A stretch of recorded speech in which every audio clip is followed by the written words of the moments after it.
I'm going to get the recording started. All right. And then if it's okay, I might ask your teachers to turn their video off at this point. Thank you very much. Okay. We're officially ready to get started. So Wauwatosa West High School, congratulations for making the top 12.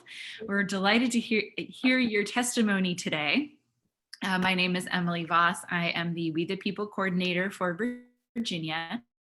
I'll also be your time today. In just a moment, I will have the judges take over. They'll introduce themselves. They'll ask you the name, and then they will proceed with asking you your hearing question, and we'll keep going then with your prepared statement and the follow-up time, which today features 2 extra bonus minutes. So with that, I will go ahead and hand things over to your judges.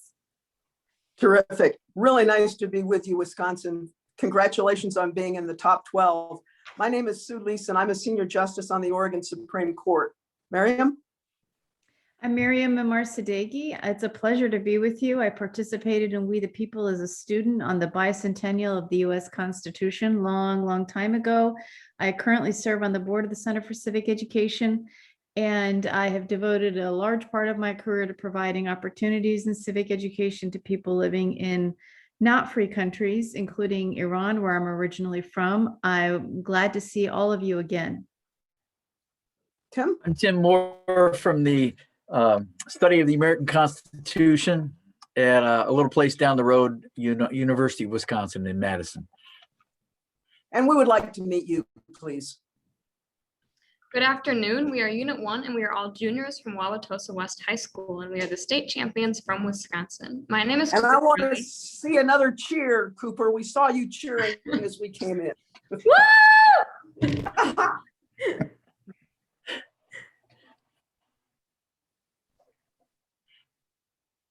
Who else do we have? Oh, sorry. I'm Leah Thompson. I'm Ronan Piontek. I'm Trisha Kroll. And I'm Adele Saliga. And we are here on behalf of our mentors, our teachers, and our teaching assistants, and our teacher, Mr. Chad Matesky. Well, we're very pleased that you're here. We're going to talk about question 1 today, which I will now read. A quotation from Benjamin Rush. The American War is over, but this is far from being the case with the American Revolution. To what extent, if any, did revolutionary principles influence constitution making during the founding period? What problems, if any, does the principle of consent present when creating or amending constitutions? To what extent, if any, are revolutionary principles evident in modern time? We look forward to your presentation.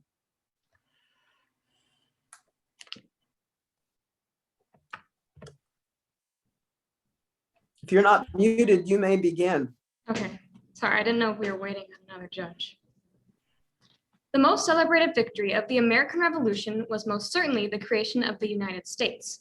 Yet perhaps the more pertinent and by far more revolutionary achievement was, as John Adams believed, the radical change in the principles, opinions, sentiments, and affections of the people. Embodied in the Declaration of Independence, these revolutionary principles were visibly incorporated into constitutions throughout the founding era and can still be seen today.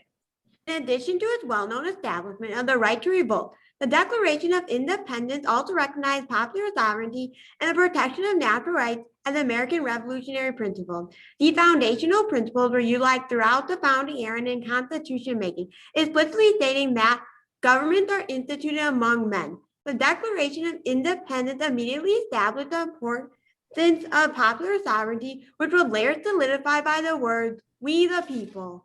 Popular sovereignty is guaranteed by law on a federal level, with Article 1 and 2 providing for federal elections, as well as through the amendment process, which allowed the people to proactively alter the Constitution.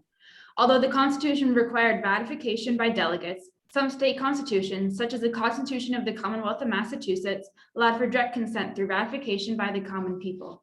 Likewise, the protection of natural rights was first enumerated in state constitutions, with 9 out of 13 including a Declaration of Rights. Virginia specifically included life, liberty, and property, all described by John Locke in his natural rights theory. The founders held consent of the governed in the highest regard, with Jefferson saying that government derives its just powers only from the consent of the governed. However, they also recognize that it comes with certain challenges. Due to their experience with the Articles of Confederation, the founders understood that unanimous consent was implausible. A simple majority is considered sufficient consent for ordinary legislative acts, but the threshold is raised to 2/3 of both houses and 3/4 of state legislatures for amending the Constitution by Article 5.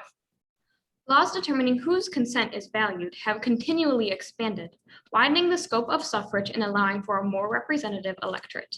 The 15th, 19th, 24th, and 26th Amendments recognized that it was unconstitutional and, more importantly, unjust to disenfranchise Black Americans, women, the poor, and those old enough to be drafted. But even to this day, not everyone under U.S. jurisdiction has consent that is valued.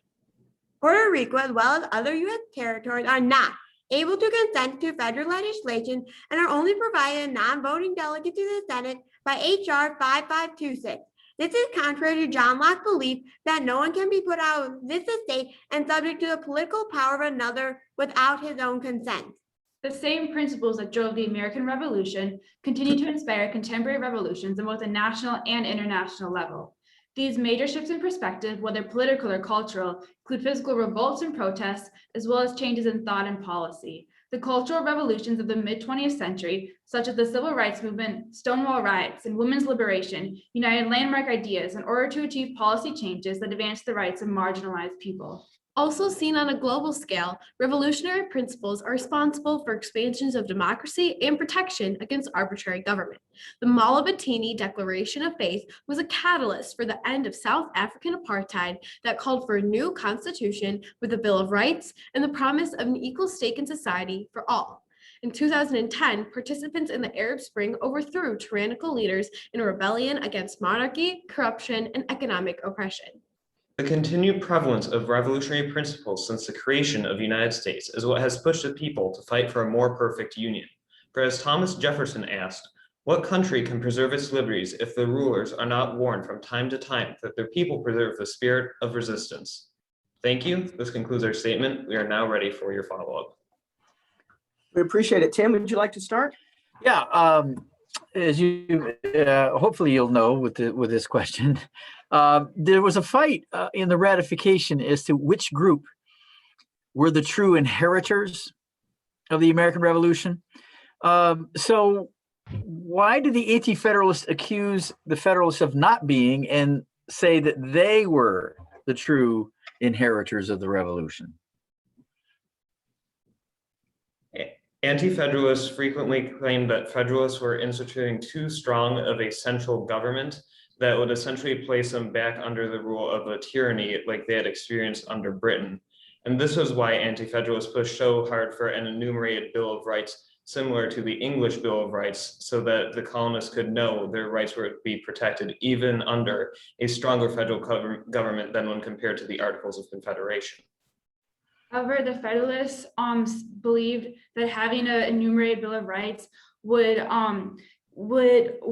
undermine the Constitution, as they believed that the rights of the Bill of Rights were already included in the Constitution through the words "we the people" to protect the blessings of liberty for ourselves and our posterity. So I want to push you a little more on the alleged need for a Bill of Rights or not.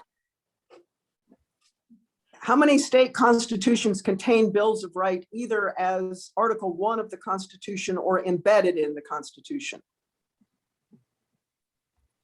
I think you said 9 of the 13. It may have even been more if you find the Bill of Rights embedded. The Federalist argument about the Bill of Rights is not necessary because the new national government will never be able to reach into the states to invade those rights. And is that what the Anti-Federalists just didn't believe? I'm sorry, could you repeat your question? You cut out for me. No, let's move on. Mariam, you take it. It's too long to repeat. Sorry, my fault. Current day America and your role as democratic citizens, where do you see consent most being threatened? And what do you think is civic responsibility to expand it, protect it? We can see consent being threatened with the Electoral College. Although advocated for in Federalist 68, we see it allowing for a person who did not win the popular vote to be president with the 2016 election. And additionally, according to a Pew Research study, it continuously allows for the disenfranchisement and the discounting of marginalized people's votes. One particular example of gerrymandering is in our home state of Wisconsin, where Republicans won the 2010 election with a 60-seat majority and redistricted the state assembly. And then in 2012, despite gathering a collective 430,000 fewer votes than Democratic candidates across the state, they still retained that 60-seat majority. We can also see consent being problematic in terms of the racial divide in America, as the push to get felons the right to vote after completing their sentences. According to the Sentencing Project, has shown that 8% of African-American adults cannot vote and therefore are not truly consenting to their government due to felony charges, compared to 2% of all those of other races in America. You can also see issue with territories not having the right to consent. For example, Puerto Rico is only provided non-voting delegate to the Senate by HR 5526. And this is contrary to what we fought for in the revolution, with no taxation without representation. And people in DC are using this to attempt to pass a bill that has been currently passed through the House of Representatives to become a state. We can see this as a problem, especially with Puerto Rico, given that in a 2020 referendum, 52% of the population voted in favor of statehood. So it's not simply the fact that Puerto Rico doesn't want to be a state. They want to be a state and they need to be given the opportunity to, so that they can fully consent to our government. Okay, another question? How do you tell the revolution and reform?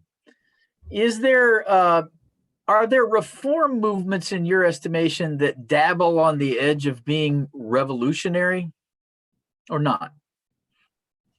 We can see the reform pushing to get rid of the filibuster in the Senate as dabbling on the side revolution, as traditionally the filibuster has been used to prevent civil rights legislation and voting rights legislation from being passed in the Senate. And therefore, by getting rid of the filibuster, we could ensure that more people are given the revolutionary principle of natural rights and consent to the government.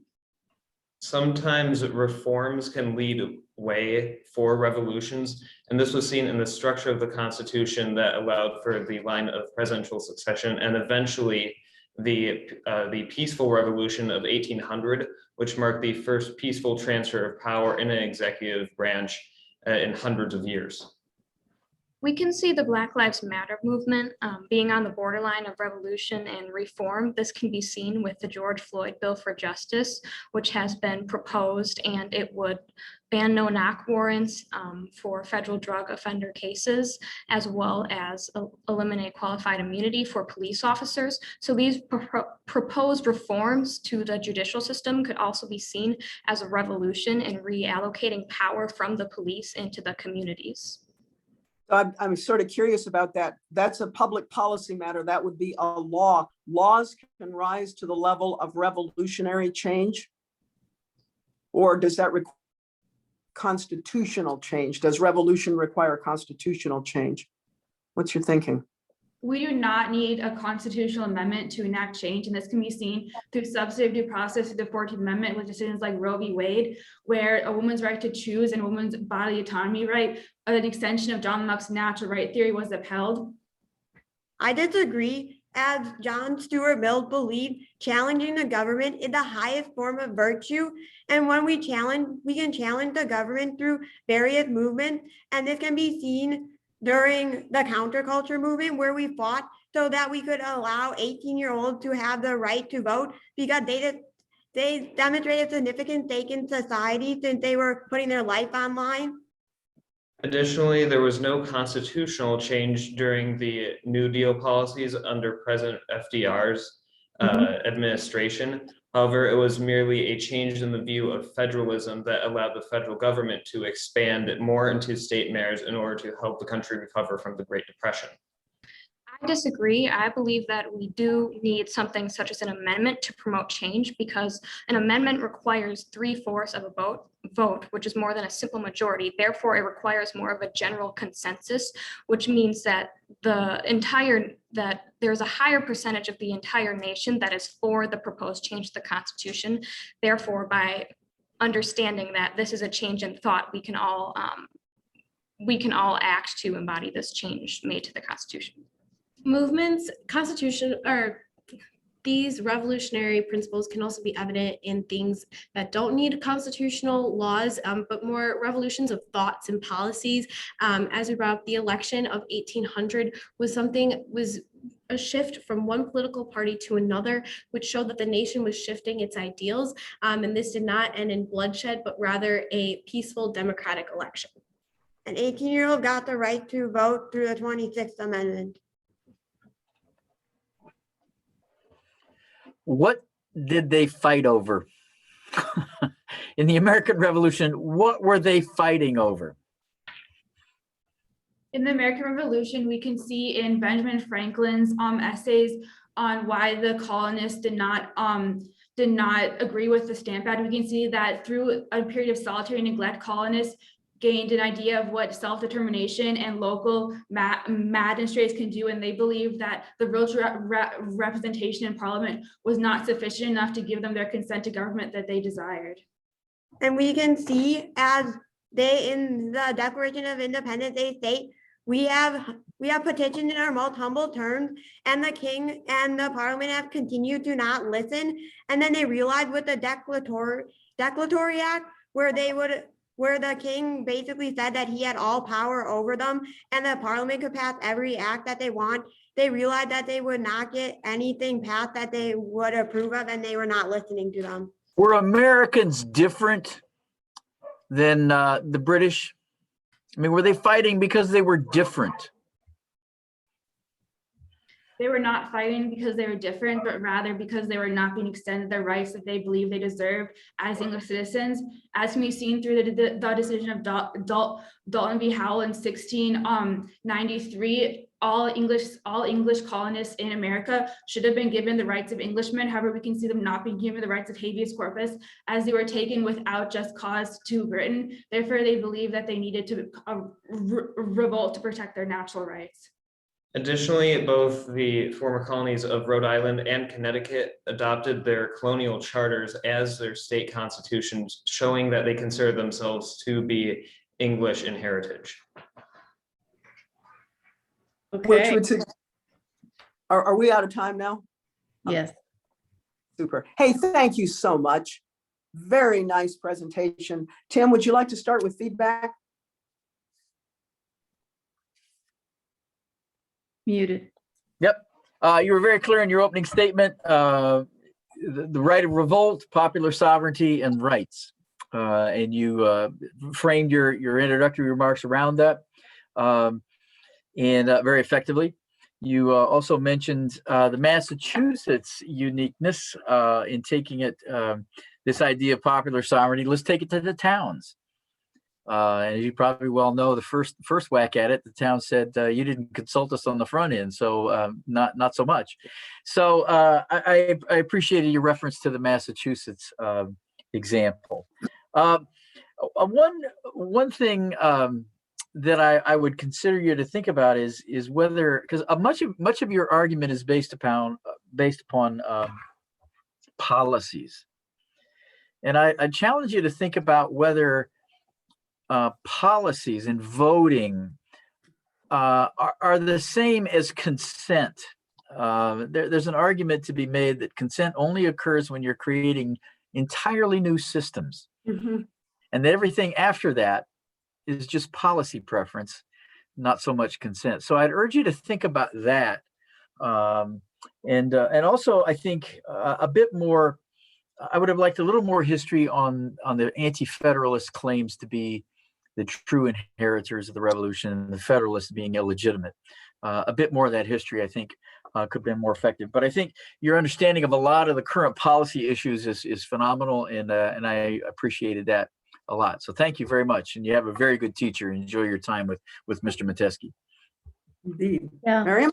I also found you to have a lot of agility and the flexibility to cover a lot of terrain, a lot of substance in the here and now, and then going back though to history and founding documents and principles, challenging government as the highest virtue.